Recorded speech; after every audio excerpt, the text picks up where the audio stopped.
So hello guys, welcome में another mini blog. जय जगन्नाथ जय भोलेनाथ। तो कैसे हैं आप लोग? सकाल आज बहुत मात्रा शीत कमी सकाळु सिना सूर्य किरण पड़ी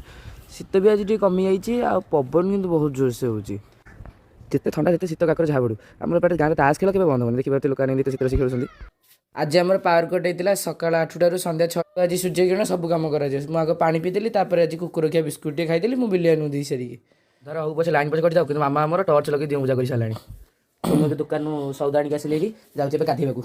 मुझे गाधेक आसिक देखिली जे आज मोर डेट थी रिचार्ज सर मोर S24 रिचार्ज सर मुझे आईफोन भी रिचार्ज सर देखिए मेसेज देखा नए कौन कर जीवन दुख ही खाली तो मुझे तलू आसिक देखी आम पुतुरा बासु आदि आसला मुझे कुनिया दुटा ये बाचु आसला जिन नागू जिन दूसरी अरे हाई कलु आई मामा तापर काल बासी गोलनी में चकुली पिठा बनाऊँ आ देसी जुगा टर्च बाड़ी इनवर्टर बल लगे अंधार भी लाइन नथिया मामा बेस किसी कले से चकुली पिठा को दही कर दहीटा थी